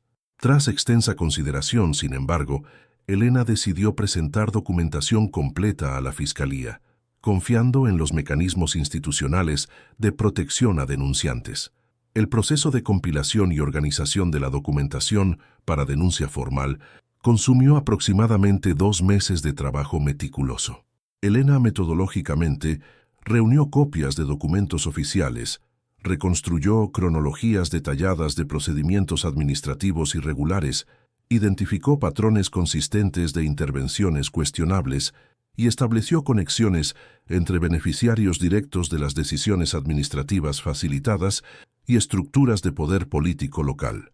El resultado fue dossier exhaustivo, que no solo documentaba irregularidades específicas, sino efectivamente mapeaba mecanismo sistemático de captura regulatoria que operaba dentro de estructuras aparentemente legales. Si no hago esto, estoy efectivamente siendo cómplice, explicó cuando Alejandro expresó preocupación cuanto a posibles represalias. No puedo simplemente ignorar algo que afecta directamente la preservación ambiental que juré defender. Esta declaración revelaba aspectos fundamentales de la personalidad de Elena: integridad incorruptible, combinada con sentido de responsabilidad profesional que trascendía consideraciones de seguridad o conveniencia personal. Su decisión reflejaba compromiso genuino con principios ambientales y valores democráticos que había cultivado desde juventud, incluso cuando implementación práctica de estos principios implicaba riesgos personales significativos. La formalización de la denuncia junto a la Fiscalía Provincial ocurrió discretamente, a través de reunión previamente agendada con fiscal reconocido por actuación independiente en casos ambientales. La recepción inicial fue alentadora. El fiscal demostró comprensión clara de la gravedad de las alegaciones, reconoció robustez de la documentación presentada y se comprometió a iniciar procedimientos investigativos formales con discreción apropiada para proteger denunciante. Este momento inicial de aparente progreso institucional sería retrospectivamente interpretado por la pareja como ingenuidad cuanto a la extensión real de las redes de influencia y protección que caracterizaban poder local. Lo que no comprendían completamente era que incluso instituciones teóricamente independientes como Fiscalía frecuentemente mantenían conexiones informales con estructuras políticas regionales, particularmente en ciudades medianas de provincia, donde relaciones personales frecuentemente se sobreponían a separaciones institucionales formales. La formalización de la denuncia fue seguida por periodo de aparente normalidad, que posteriormente se revelaría apenas intervalo entre gatillo y detonación. Durante aproximadamente 3 meses, ninguna reacción oficial o extraoficial se materializó. Elena continuó ejerciendo funciones normalmente, aunque notaba ocasionalmente miradas diferenciadas de superiores jerárquicos o comentarios velados de colegas que aparentemente habían sido informados de la situación. Tal vez estemos exagerando en los recelos, comentó Alejandro tras este periodo inicial sin consecuencias visibles. El sistema puede estar funcionando correctamente por primera vez. Durante este intervalo, sin embargo, procesos invisibles se desarrollaban entre bastidores. Investigación posterior revelaría serie de reuniones no oficiales entre figuras centrales del esquema denunciado, discusiones sobre filtración de informaciones sensibles y, eventualmente, decisión colectiva sobre necesidad de medida definitiva para proteger operaciones lucrativas amenazadas por la denuncia. Estas deliberaciones, conducidas con extremo cuidado para evitar documentación o testigos, efectivamente constituyeron sentencia de muerte para Elena, aunque participantes posteriormente alegaran que apenas autorizaron intimidación sin especificar métodos. La ilusión de normalidad fue brutalmente interrumpida en una noche de septiembre de 2018. Elena había permanecido en la oficina hasta tarde, finalizando informes técnicos para reunión importante al día siguiente. El camino entre el ayuntamiento y la residencia de la pareja en la Zubia, normalmente tranquilo incluso de noche, se convirtió en escenario de emboscada cuando 2 vehículos forzaron el coche de Elena a salir de la carretera en tramo particularmente aislado. Las circunstancias exactas de lo ocurrido permanecen parcialmente oscuras. La versión oficial, posteriormente presentada por la policía, describiría atraco seguido de homicidio cuando la víctima intentó resistir. El cuerpo de Elena fue encontrado la mañana siguiente por conductores que pasaban por el lugar, con múltiples heridas que investigación superficial atribuyó a instrumento contundente no identificado. Notablemente, el bolso conteniendo documentos personales y profesionales había desaparecido, pero joyas y el propio vehículo permanecieron en el lugar, contradicción que cualquier investigador mínimamente competente identificaría inmediatamente como inconsistente con hipótesis de crimen patrimonial común. Esta y otras incongruencias, sin embargo, fueron sistemáticamente ignoradas en el informe policial oficial que cerró el caso con sorprendente rapidez. La noticia llegó a Alejandro a través de llamada telefónica de la comisaría local la mañana siguiente. La comunicación oficial, realizada con formalidad burocrática que apenas intensificaba brutalidad subyacente, presentó versión ya consolidada de atraco con violencia fatal y solicitó comparecencia inmediata para procedimientos de identificación y liberación del cuerpo. El impacto emocional de esta notificación, combinado con desconexión evidente entre el lenguaje administrativo empleado y realidad humana devastadora que representaba, creó experiencia disociativa que Alejandro posteriormente describiría en su diario como momento en que parte de mí murió junto con ella, mientras otra parte observaba fríamente cada detalle, cada inconsistencia, cada mentira obvia. Para Alejandro, el impacto de la pérdida fue devastador en múltiples niveles simultáneos. Además del dolor emocional abrumador de perder compañera con quien había construido vida profundamente integrada, enfrentaba también frustración creciente, con investigación obviamente deficiente y direccionada a conclusiones predeterminadas que ignoraban contexto más amplio. El procedimiento de reconocimiento del cuerpo representó momento particularmente traumático que posteriormente adquiriría cualidad casi mítica en las reflexiones documentadas en su diario. La frialdad institucional del ambiente hospitalario, la eficiencia mecánica de los procedimientos burocráticos y particularmente el contraste entre cuerpo objetificado bajo iluminación fluorescente implacable y memoria vívida de la vitalidad animada que caracterizaba a Elena, crearon disonancia cognitiva que simultáneamente intensificaba dolor emocional y catalizaba transformación psíquica profunda que eventualmente culminaría en decisión consciente de buscar justicia fuera de canales institucionales evidentemente comprometidos. Los días y semanas siguientes al asesinato revelaron claramente que cualquier expectativa de justicia institucional era ilusoria. La investigación policial, conducida con notable falta de rigor, rápidamente clasificó caso como atraco con homicidio sin sospechosos identificados, conclusión que ignoraba flagrantemente inconsistencias evidentes en la escena del crimen y contexto más amplio de denuncias recientes realizadas por la víctima. Particularmente reveladora fue breve reunión con investigador asignado, durante la cual Alejandro intentó presentar informaciones sobre denuncia reciente contra poderosos intereses inmobiliarios y potencial conexión con muerte aparentemente accidental. La respuesta fue combinación de condescendencia, desinterés apenas disimulado y sutil intimidación que efectivamente comunicaba que líneas de investigación alternativas no serían perseguidas y que insistencia en tales conexiones potencialmente resultaría en consecuencias negativas para el insistente. «Entiendo su dolor, señor Morales», comentó el oficial con tono que contradecía completamente contenido verbal, «pero debe evitar mezclar especulaciones personales con trabajo técnico policial. Su esposa fue víctima de violencia urbana lamentablemente común. Tratar de encontrar conspiraciones elaboradas solo dificultará su proceso de luto. Esta experiencia clarificadora fue complementada por serie de encuentros similarmente reveladores con representantes de otras instituciones potencialmente relevantes. Visita a la Fiscalía para verificar estado de denuncia original, presentada por Elena, resultó en descubrimiento perturbador de que expediente había sido transferido, reclasificado como bajo revisión preliminar y efectivamente neutralizado.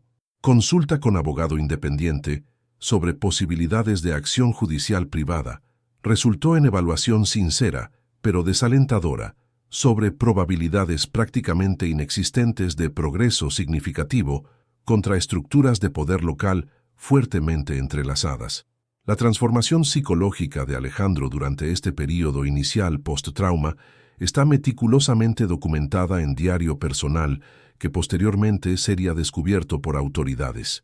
Las entradas, inicialmente caóticas y emocionalmente turbulentas, gradualmente evolucionan hacia prosa clínicamente precisa que detalla observaciones, conclusiones y eventualmente planificación metódica. La transición desde dolor desordenado hacia determinación fría es particularmente evidente en entrada fechada aproximadamente 6 semanas después del asesinato. Hoy, finalmente, acepto lo que subconscientemente comprendí desde inicio. El sistema diseñado para proporcionar justicia está fundamentalmente comprometido. Las instituciones que deberían proteger ciudadanos comunes contra abusos de poderosos han sido capturadas precisamente por aquellos de quienes deberían proteger. Esperar justicia de este sistema es como esperar agua potable de pozo envenenado. Si justicia existe como posibilidad, debe ser implementada a través de mecanismos alternativos. Elena siempre creyó que trabajar dentro del sistema podría reformarlo. Su muerte demuestra tanto su valor moral como equivocación estratégica. Honrar su memoria significa completar tarea que ella comenzó, aunque a través de métodos que ella tal vez no habría aprobado. El sistema ha declarado guerra silenciosa contra aquellos que desafían su corrupción. Responderé acordemente, pero con precisión quirúrgica que ellos no pueden comprender. Donde ellos utilizan brutalidad indiscriminada, emplearé precisión botánica. Este momento representa punto crítico de inflexión, transición conceptual desde víctima pasiva de injusticia hacia agente activo de retribución calculada. Significativamente, la planificación que seguiría inmediatamente demuestra extraordinario nivel de sofisticación técnica y control emocional, donde otros motivados por venganza típicamente recurrirían a violencia directa y frecuentemente autoderrotante. Alejandro metódicamente evaluó opciones disponibles, calculó probabilidades de diferentes enfoques y eventualmente desarrolló estrategia que maximizaría impacto mientras minimizaba riesgo de detección prematura. Los primeros 3 meses después de la decisión de actuar fueron dedicados exclusivamente a reconocimiento y documentación meticulosa. Alejandro sistemáticamente identificó principales figuras en red de corrupción implícita en muerte de Elena, mapeó sus hábitos, rutinas, vulnerabilidades y, crucialmente, su acceso personal a cada objetivo potencial a través de servicios paisajísticos que su empresa proporcionaba a muchas de estas figuras prominentes.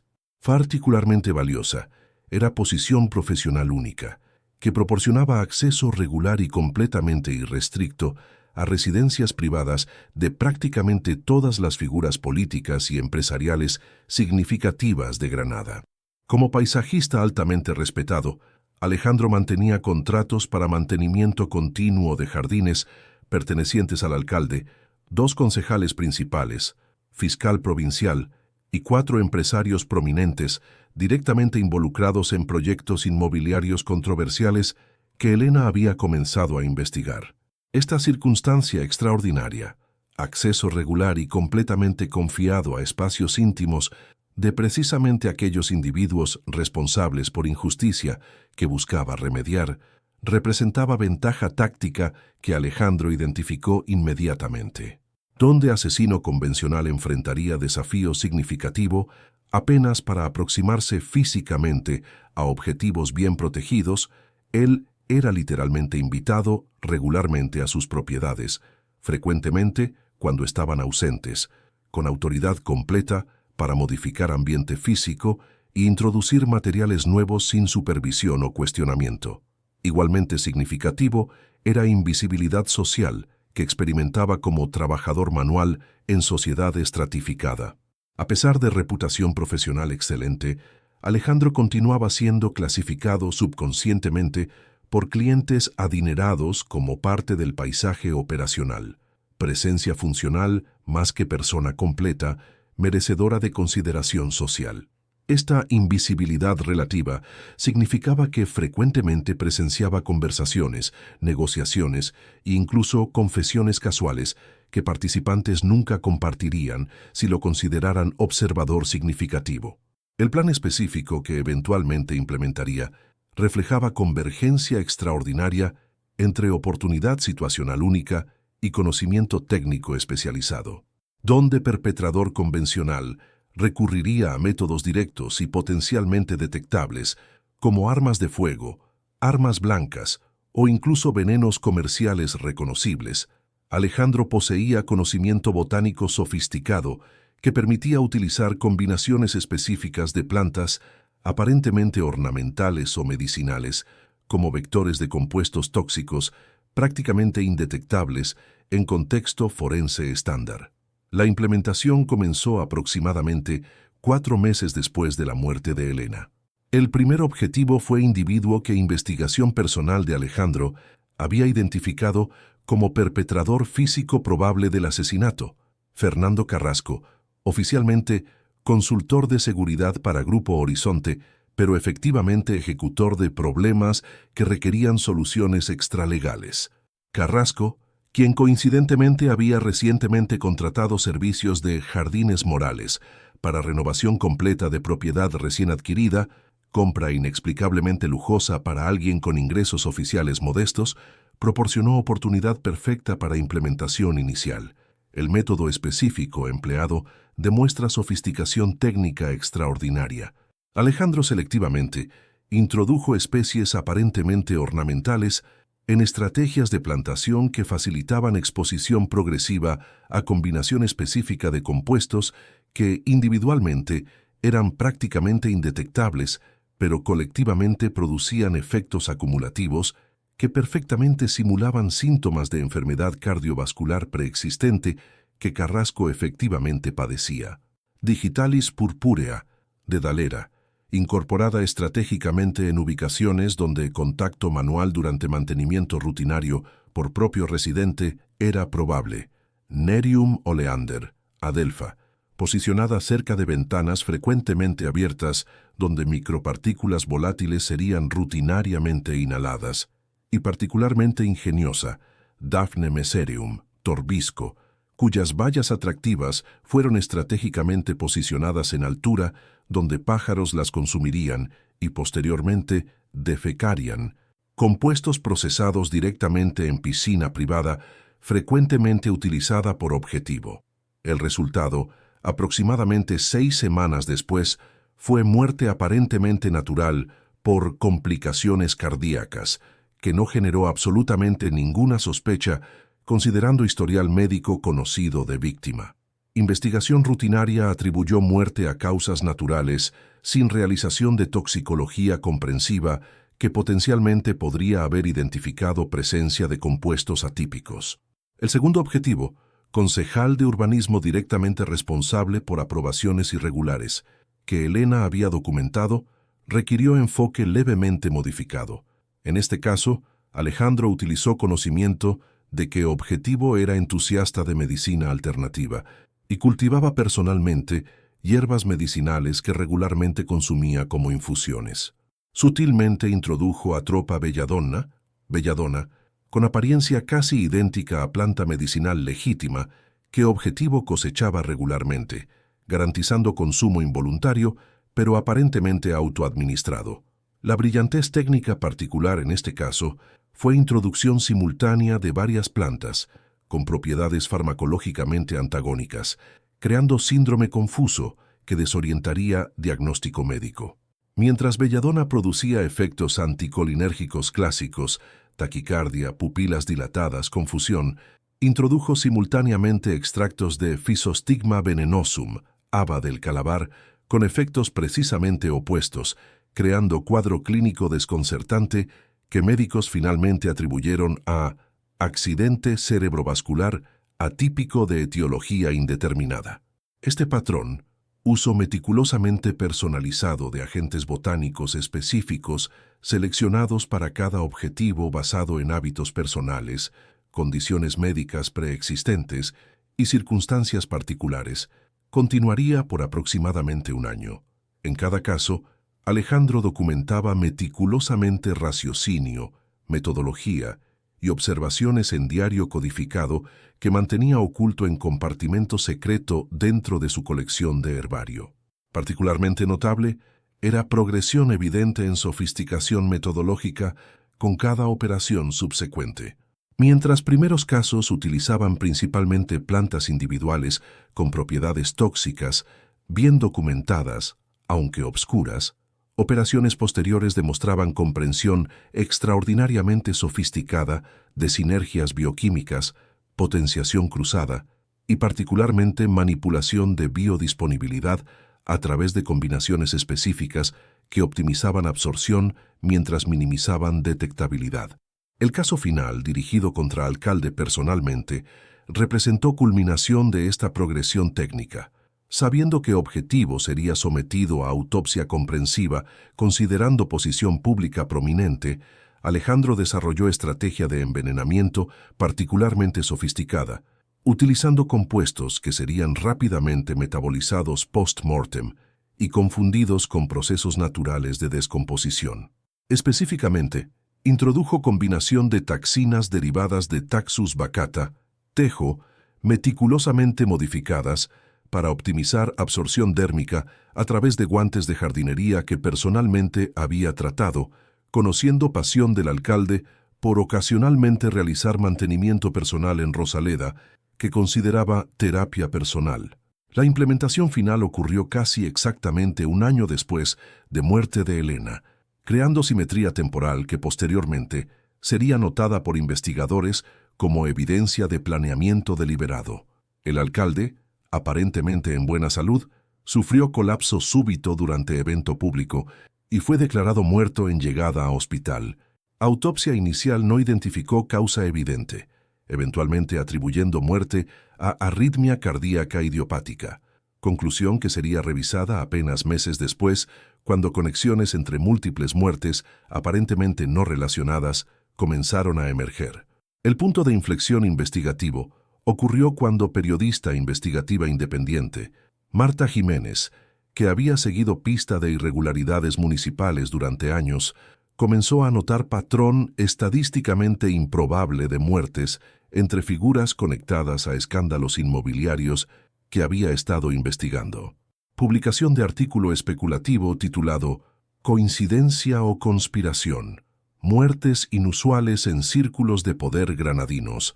Eventualmente captó atención de investigadores policiales más perceptivos que comenzaron revisión retrospectiva de casos previamente cerrados. Reconociendo que investigación estaba progresando, Alejandro implementó plan de contingencia previamente establecido. Liquidó discretamente activos, transfirió fondos a cuentas no rastreables y preparó documentación alternativa. Simultáneamente, organizó elaborado conjunto de evidencias, incluyendo diario detallado documentando tanto motivaciones como metodologías específicas, que estratégicamente posicionó para descubrimiento eventual por misma periodista cuyo trabajo había catalizado investigación renovada. El diario, obra extraordinaria que combinaba precisión científica con reflexión filosófica profunda sobre justicia, retribución y limitaciones de instituciones formales, contenía sección final particularmente destacable, catálogo taxonómicamente organizado de aproximadamente 40 plantas adicionales con propiedades letales específicas, incluyendo métodos de preparación, aplicación optimizada y técnicas para evitar detección. Esta sección titulada Herbario de Justicia, aplicaciones pendientes, incluía nombres específicos de 12 figuras adicionales en estructura de poder regional, que habían sido identificadas como cómplices en corrupción sistemática, pero que quedaban impunes debido a partida de Alejandro. Cuando investigadores finalmente conectaron eventos e identificaron a Alejandro como sospechoso principal, él ya había desaparecido completamente, implementando capacidades de invisibilidad social que había cultivado durante décadas. Búsqueda extensa nacional e internacional no produjo resultados concluyentes, aunque ocasionalmente surgieron rumores no verificados sobre paisajista español trabajando en pequeñas comunidades rurales en diversos países latinoamericanos. El impacto en Granada fue profundo y multifacético. Exposición de corrupción sistemática que motivó acciones de Alejandro eventualmente resultó en investigación judicial comprensiva que confirmó esencialmente todas acusaciones originales documentadas por Elena. Múltiples funcionarios públicos fueron procesados, contratos irregulares fueron cancelados y reformas significativas fueron implementadas en procesos de aprobación de desarrollo urbano. Simultáneamente, caso generó debate público intenso sobre temas fundamentales relacionados con fallos institucionales, justicia y legitimidad de acción directa cuando sistemas formales son sistemáticamente comprometidos. El jardinero de las sombras, como Alejandro fue eventualmente denominado en cobertura mediática, se convirtió simultáneamente en figura controvertida, considerado vigilante moralmente justificado por algunos, terrorista peligroso por otros, pero símbolo potente de contradicción fundamental en sociedades que profesan compromiso con justicia mientras simultáneamente permiten su subversión sistemática por intereses poderosos. El legado botánico de Alejandro, irónicamente, floreció póstumamente. Su trabajo pionero en técnicas sostenibles de jardinería mediterránea, completamente documentado en publicaciones profesionales previas a su transformación, continuó influenciando prácticas paisajísticas regionalmente e internacionalmente. Particularmente, su modelo biodinámico granadino fue adaptado y expandido por practicantes que reconocían valor ecológico mientras discretamente evitaban asociación directa con creador controversial.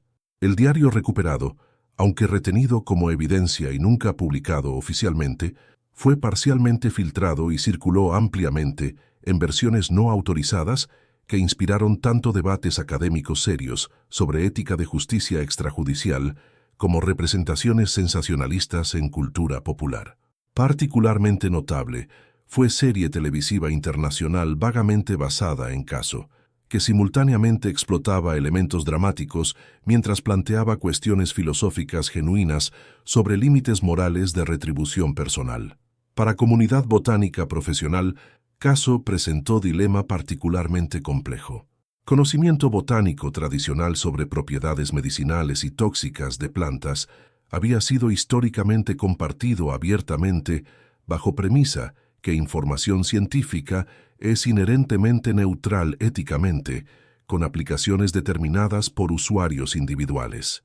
Uso sistemático de este conocimiento para propósitos letales meticulosamente documentados presentó desafío a esta posición, generando debates sobre responsabilidad profesional y potencial necesidad de restricciones en distribución de información potencialmente peligrosa.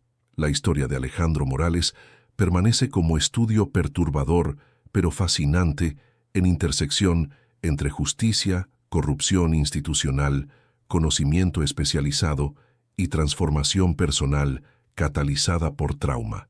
Representa simultáneamente advertencias sobre consecuencias potenciales, cuando sistemas formales fallan sistemáticamente, y demostración inquietante de cómo habilidades aparentemente benignas pueden ser repropuestas para fines letales cuando combinadas con determinación implacable.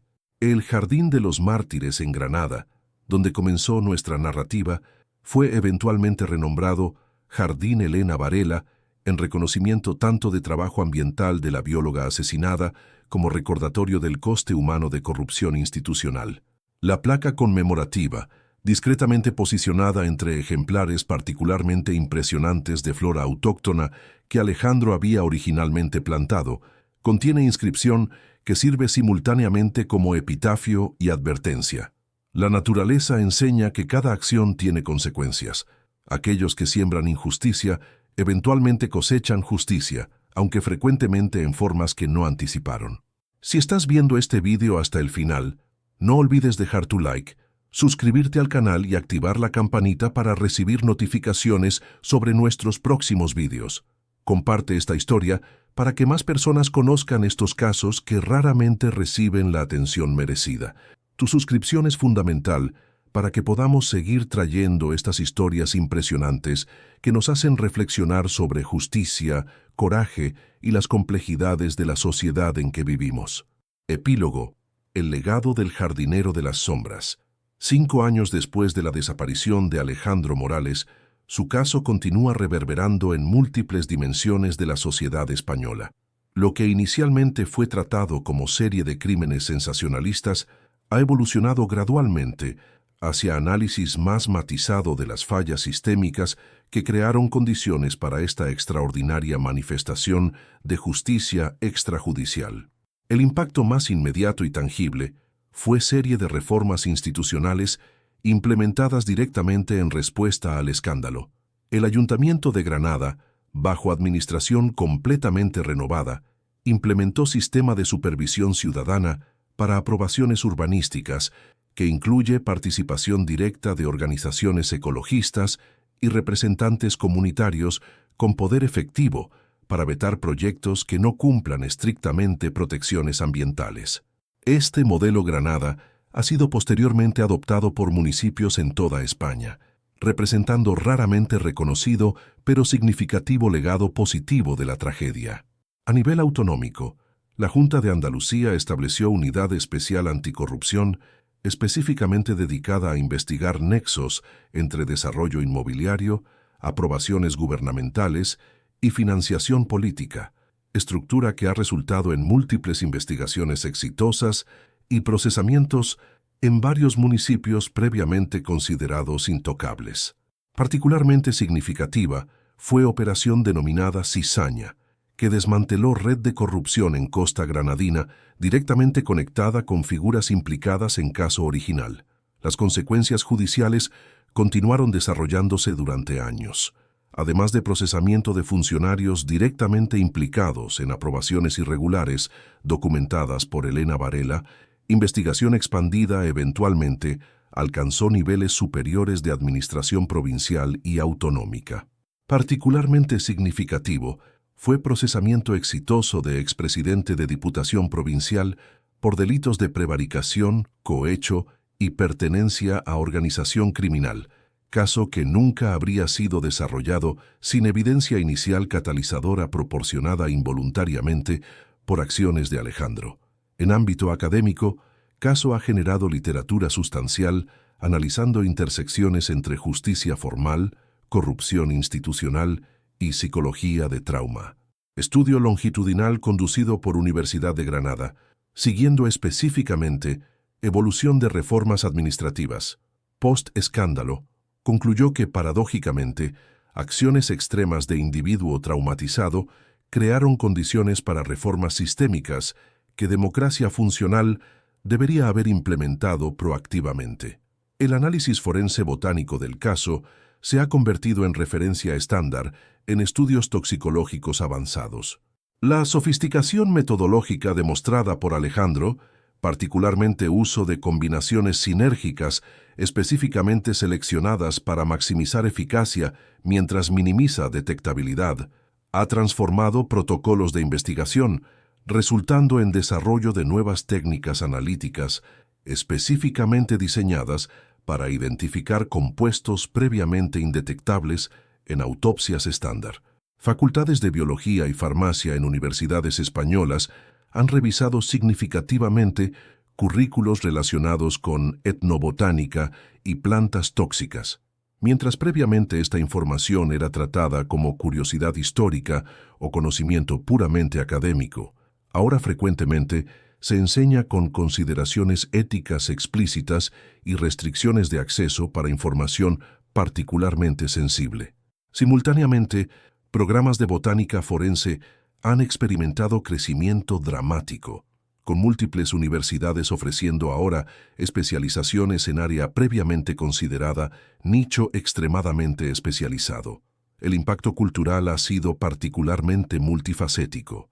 Además de serie televisiva internacional mencionada anteriormente, caso ha inspirado novelas, obras teatrales, incluso ópera contemporánea titulada El jardinero, que explora dimensiones psicológicas y filosóficas de transformación de Alejandro desde paisajista pacífico hasta vengador metódico.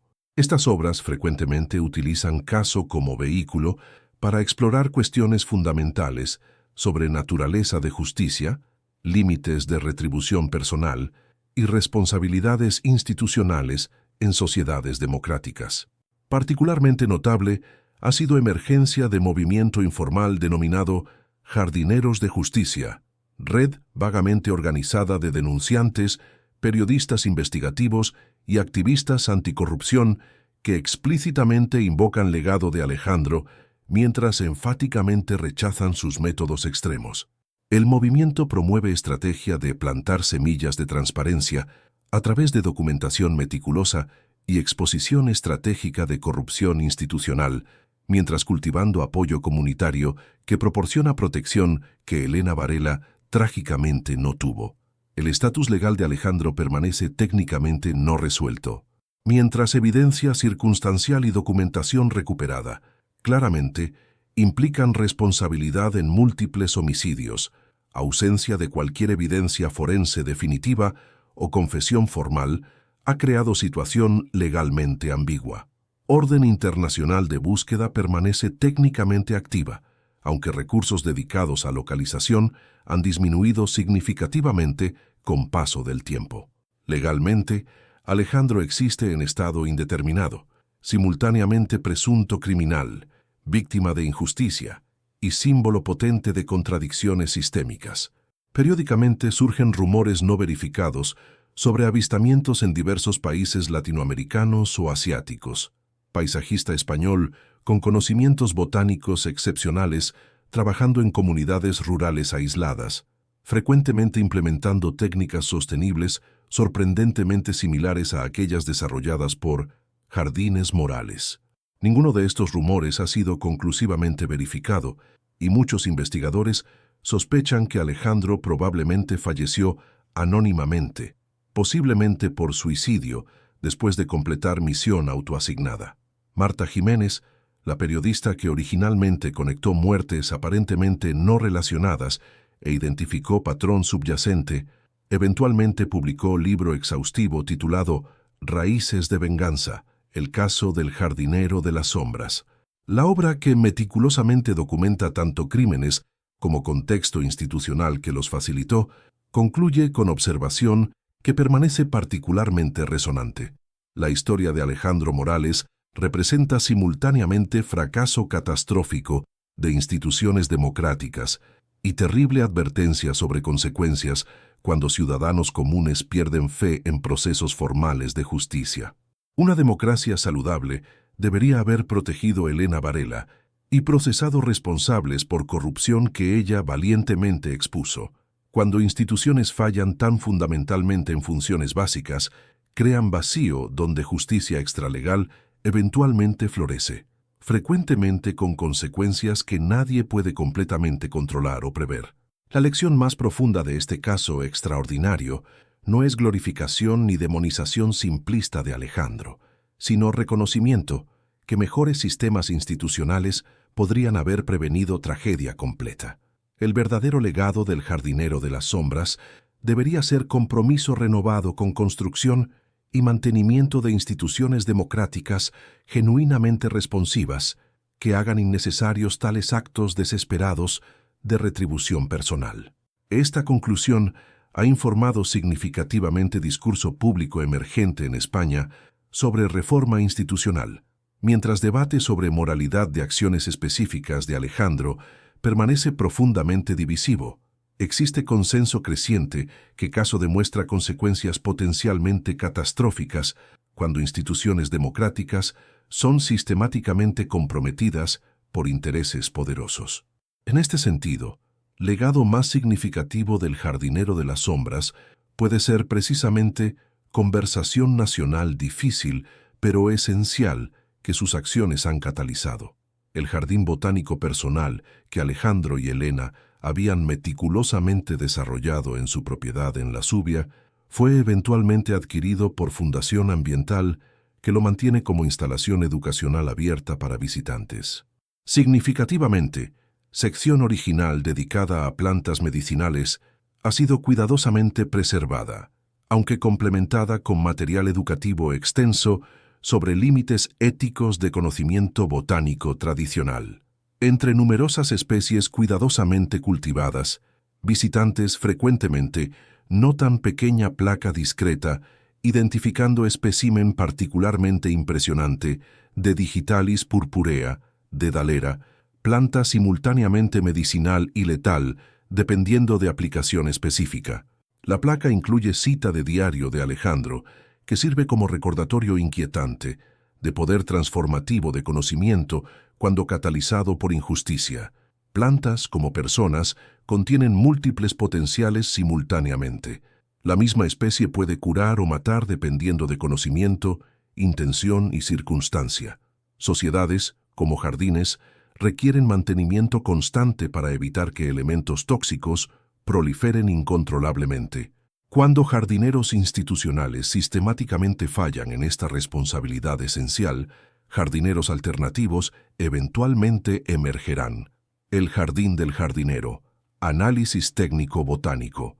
En círculos científicos botánicos, el caso Morales ha generado análisis particularmente sofisticado que trasciende dimensiones criminológicas o sociopolíticas para examinar aspectos técnicos de metodología implementada. Este análisis ha resultado en reevaluación significativa tanto de conocimiento etnobotánico tradicional como protocolos forenses contemporáneos. Particularmente significativo fue Simposio Internacional organizado por Universidad de Granada titulado Etnobotánica Forense, Lecciones del caso Morales, que reunió toxicólogos, botánicos, investigadores forenses y etnobotánicos para examinar dimensiones técnicas del caso.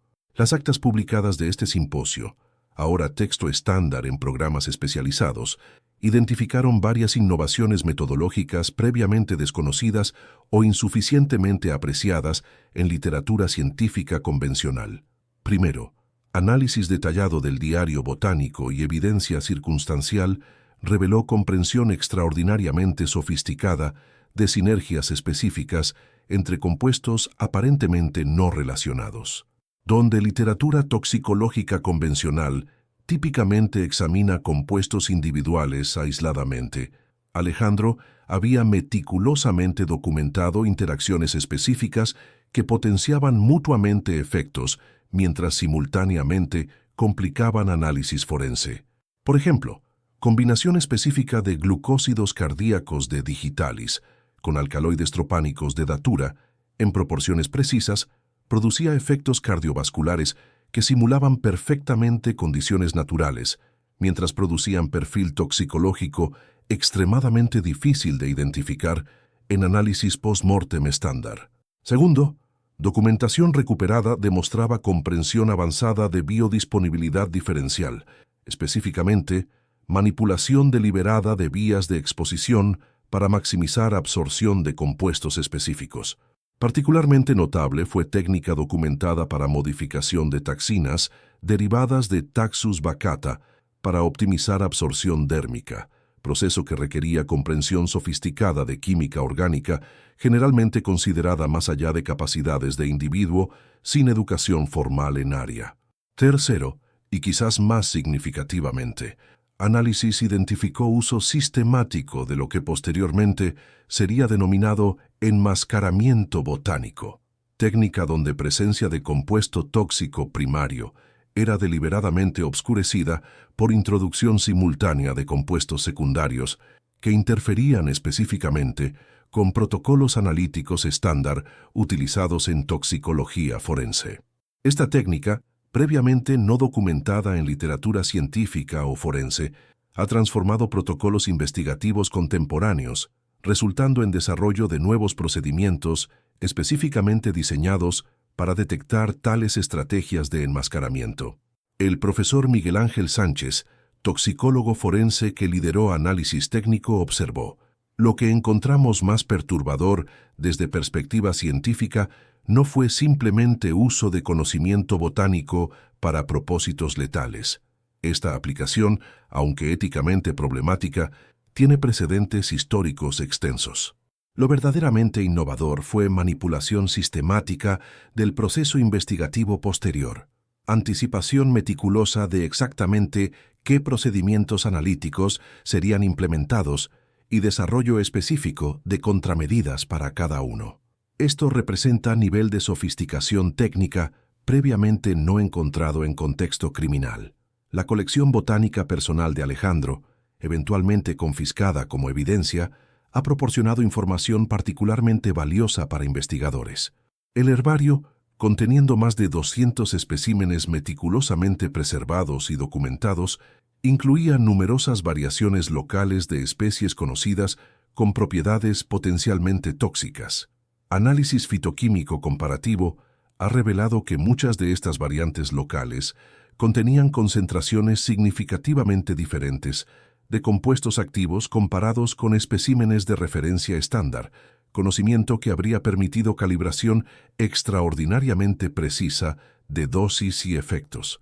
Particularmente notable fue descubrimiento de híbrido aparentemente desarrollado personalmente entre dos especies de datura con perfil alcaloide único no previamente documentado en literatura científica. Este híbrido, tentativamente denominado Datura X moralesi, en publicaciones técnicas subsecuentes, demuestra capacidad para innovación botánica genuina que trascendía aplicaciones criminales específicas. El extenso análisis técnico del caso ha resultado en desarrollo de campo completamente nuevo de investigación forense, frecuentemente denominado toxicología botánica integrada, que específicamente examina potencial para uso criminal sofisticado de compuestos derivados de plantas. Esta área previamente considerada arcaica o históricamente interesante, pero prácticamente irrelevante, ha experimentado renacimiento significativo, con múltiples centros de investigación ahora dedicando recursos sustanciales a comprensión más comprensiva de este ámbito potencial. Simultáneamente, reevaluación de conocimiento etnobotánico tradicional ha transformado cómo científicos contemporáneos abordan sabiduría indígena y tradicional previamente marginada por paradigmas científicos occidentales. Caso Morales demostró claramente que tradiciones etnofarmacológicas contenían información sofisticada, no completamente documentada o apreciada por ciencia convencional, catalizado reconsideración significativa de estas tradiciones como fuentes potencialmente valiosas de conocimiento farmacológico. Dr. Isabel Torres, etnobotánica que ha estudiado extensamente intersección entre conocimiento tradicional y aplicaciones contemporáneas, observó: ironía inquietante es que usos criminales documentados en caso Morales han legitimado conocimiento tradicional previamente descartado como supersticioso o prescientífico. Efectividad demostrable de preparaciones específicas documentadas en diario. Morales ha forzado reconsideración fundamental de literatura etnobotánica histórica como potencialmente conteniendo información farmacológicamente significativa que merece investigación seria con metodologías contemporáneas. Esta reevaluación ha resultado en múltiples proyectos colaborativos entre instituciones científicas convencionales y comunidades tradicionales poseedoras de conocimiento etnobotánico, particularmente en regiones mediterráneas con larga historia de medicina herbal. Estos proyectos, explícitamente diseñados para documentar y preservar conocimiento tradicional mientras simultáneamente investigando aplicaciones beneficiosas potenciales, representan otro legado inesperado del caso. El jardín experimental mantenido por Alejandro y Elena, en su propiedad en La Zubia, ha atraído atención científica particular. Análisis detallado ha revelado organización deliberadamente sistemática, donde plantas estaban agrupadas no por taxonomía convencional, sino por propiedades bioquímicas y potenciales sinergias farmacológicas. Sistema clasificatorio que integraba consideraciones científicas occidentales con principios organizativos derivados de tradiciones médicas árabes históricamente significativas en región andaluza. Este sistema híbrido, documentado en cuadernos personales eventualmente recuperados, demuestra enfoque distintivamente integrado que combinaba múltiples tradiciones de conocimiento simultáneamente. Profesor Heinrich Müller, mentor botánico de Alejandro y posteriormente figura clave en análisis técnico del caso, observó: lo que vemos aquí no es simplemente aplicación de conocimiento existente, sino desarrollo de sistema completamente nuevo que sintetiza múltiples tradiciones epistemológicas. Esta integración representa contribución genuinamente innovadora que trasciende completamente aplicaciones criminales específicas. La transformación de protocolos analíticos forenses ha sido particularmente significativa. Desarrollo de procedimientos específicamente diseñados para detectar estrategias de enmascaramiento botánico ha resultado en identificación retrospectiva de múltiples casos previamente clasificados como muerte natural que ahora se sospecha involucraron metodologías similares. Aunque ninguno de estos casos ha sido definitivamente conectado con Alejandro, han generado preocupación significativa sobre potencial existencia de otros practicantes sofisticados utilizando conocimiento etnobotánico para propósitos criminales. Esta preocupación ha catalizado desarrollo de base de datos internacional, específicamente dedicada a documentar y rastrear muertes potencialmente asociadas con toxinas botánicas sofisticadas, recurso que integra información toxicológica, botánica y forense previamente compartimentada en disciplinas distintas. La base de datos, mantenida por Interpol con contribuciones de investigadores globales, representa esfuerzos sin precedentes para desarrollar capacidad institucional específicamente orientada hacia detección y prevención de metodologías reveladas por caso Morales. Evaluación técnica del caso continúa generando publicaciones académicas con análisis cada vez más sofisticados de metodologías específicas documentadas en materiales recuperados. Particularmente notable ha sido serie de artículos publicados en Journal of Forensic Toxicology, examinando especificidades técnicas de combinaciones sinérgicas identificadas en Diario de Alejandro, con investigadores replicando y verificando efectos precisos en condiciones laboratoriales controladas. Estos estudios han confirmado observación inquietante de que muchas combinaciones específicas, documentadas efectivamente, producen efectos precisos descritos, mientras simultáneamente demostrando extraordinaria dificultad en identificar estos compuestos utilizando protocolos analíticos estándar. Investigadora principal concluyó: resultados demuestran claramente existencia de vacío significativo en capacidades analíticas forenses contemporáneas, específicamente relacionadas con compuestos botánicos complejos y sus interacciones. Caso Morales ha expuesto